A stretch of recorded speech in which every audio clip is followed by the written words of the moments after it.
Hello everybody! You can see my face again. My eye isn't all swollen up. It's still a little bit red in the corner, but at this point you can barely see it, so I'm a lot happier and not as miserable as I was when my eye just hurt.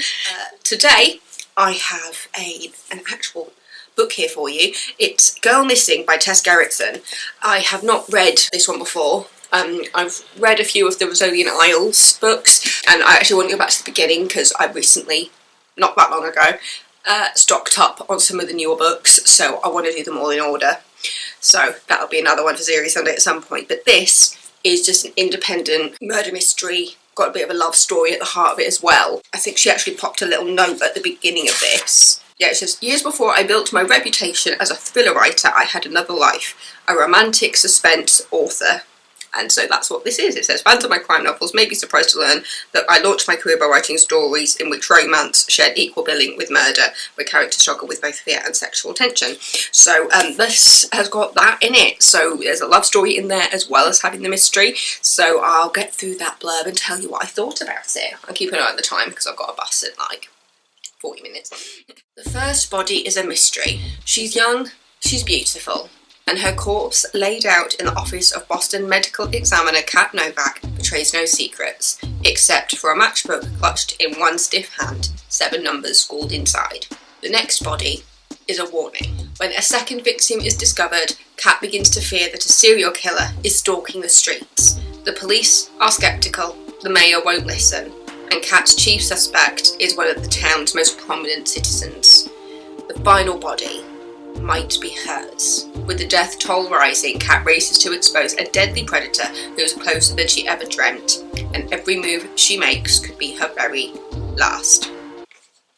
So yeah, apparently this was one of the first books she ever wrote actually, and this was kind of a re-release of it, which includes the introduction from her, Tess Gerritsen, covering kind of like this is where her career started. So yeah, I actually find the Rosalian Isles very dark, and I really love how dark they are, and the fact that it's not centred around romance, those ones.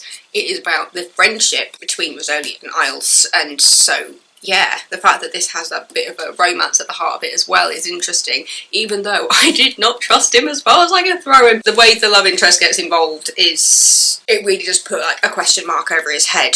This was mainly the third person, so you're seeing it from Kat's point of view mainly. So she's the medical examiner, so it feels very remnant of Mora Isles from the Rosalian Isles ones. But yeah, she's a medical examiner, and when the first body shows up, it seems fairly obvious that it was a drug overdose, and then there were other bodies that are found, and they realise that actually they can't identify the drug that seems to have killed these people. And then when they finally do up like a proper search into like what actually killed these people, it comes back to a kind of a drug company that's experimenting and trying to create this new drug, which is where we meet our love interest, Adam Quantrell, I think his surname is. I can't actually pronounce it.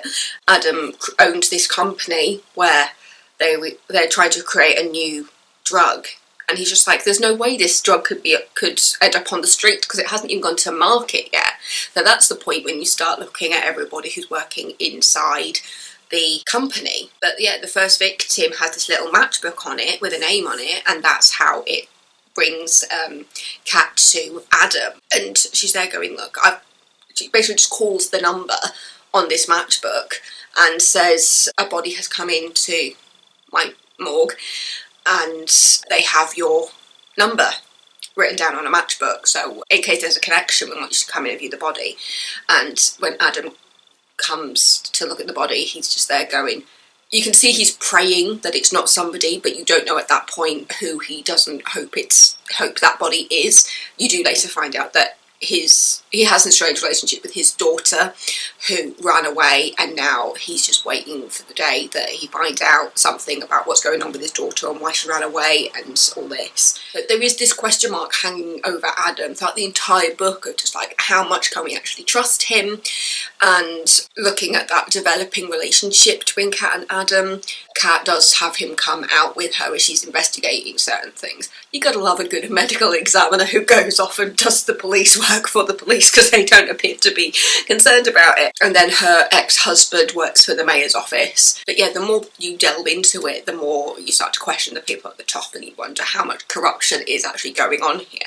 I feel like I read a lot of books about corruption, and to be honest though, but it's always interesting to read about it. Yeah, so you're trying to work out who within the mayor's office you can trust, you know, because obviously they're trying to push it under because they're trying to get a mayor re-elected, and they're just like, we don't want to be involved in what appears to be druggies overdosing, essentially. It's implied that the people at the top don't actually care about these people. Kat is fighting for them. It was just like, but actually, I used to live where these people are being found, and so I'm going to fight for them even if you don't care. And when more bodies turn up, Kat is there going, no, you really need to take this seriously, because before you know it, this drug really will make it into the wrong hands, and it already is. So she's there fighting for these people that nobody seems to want to fight for, though Adam realises that his daughter may be connected to it because she ran away, and so Kat is able to kind of find out what happened to his daughter and why she ran away, and kind of find her ultimately as she's looking for answers.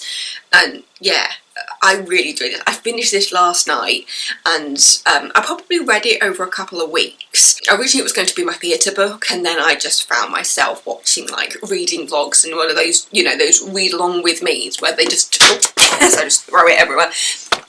The ones where people just sit by a window in like all weathers and you just have that background noise.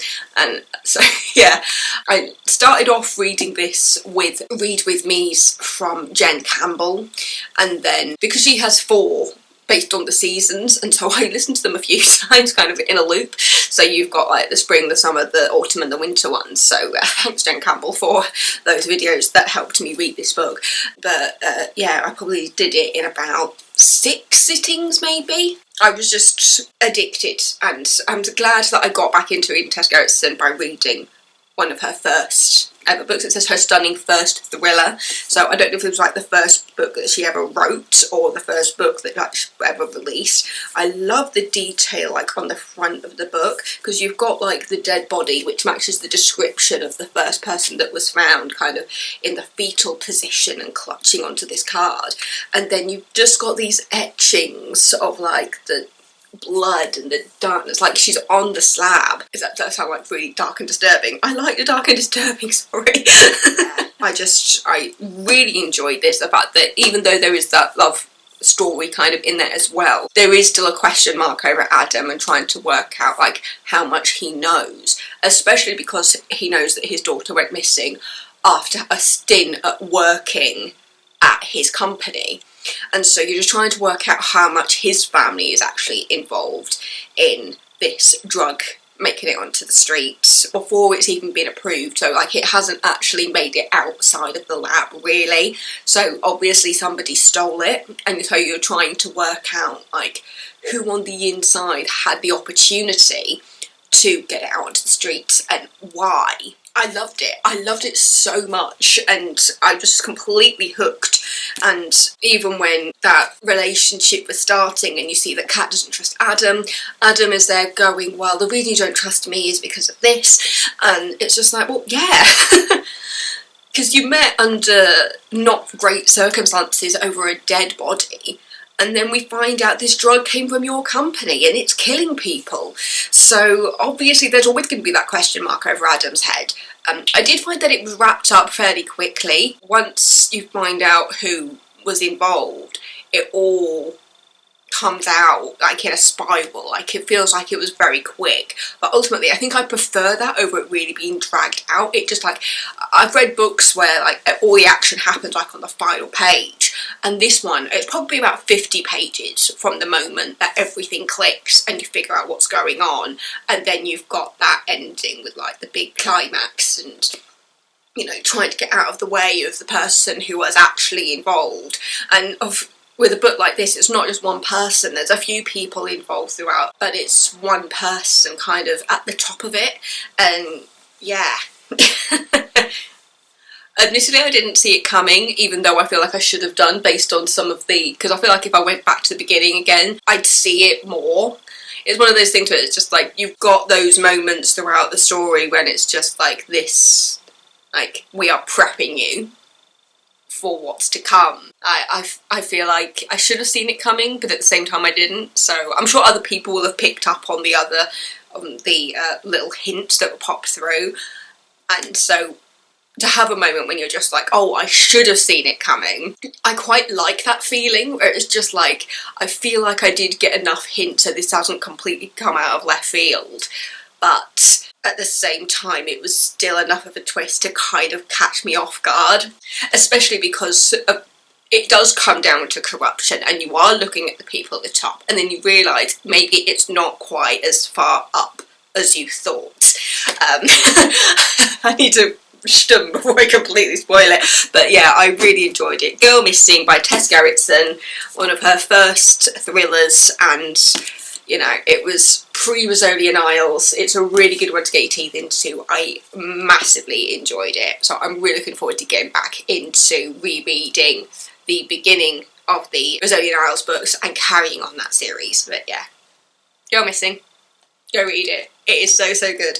So yeah, thank you so much for watching. Don't forget to subscribe if you are not already. I'm continuing to read loads of books. I've recently ordered some more books because I managed to find second-hand the rest of the Frida Klein series by Nikki French. I read Blue Monday ages ago. I cannot find what I did with that book. I'm gutted. I have a feeling I might have given it away even though I really enjoyed it. But it might have been a point when I wasn't sure if I was going to get the rest of the series, if I was just going to find it on Borrow Box. But when I found that I could get the rest of the series second-hand for about 20 quid, this was for 7 books because the series is 8 books. So getting the rest of them for 20 quid was just absolutely incredible. They're actually in this wardrobe. You can might be able to spy it in the corner, those Nikki French books. So I've just built them up there. So the next one is Tuesday's Gone, and then it goes through the days of the week until you finally come to like Day of the Dead right at the end after the Sunday one. But yes, so I'm looking forward to getting into that as the series. And yeah, I have a feeling I might have given it away thinking I would read the rest of them like on Borrow Box or on my Kindle, and then when I saw that I could get the rest of them for like 20 quid, it was just like, this is too much of a good deal to pass up. But yeah, I'm gonna go, finish my cup of tea, get this imported, and get ready to get the bus into the city centre. But yeah, because I'm very much looking forward to catching up with Jenny today. So when if Jenny ever watches this, she'll know exactly what day this was filmed. I am like a month in advance at this point. I will see you on Sunday. I keep forgetting what days of the week it is. I will see you on Sunday with another video. Mwah. Stay safe, everybody. I love you all. Goodbye.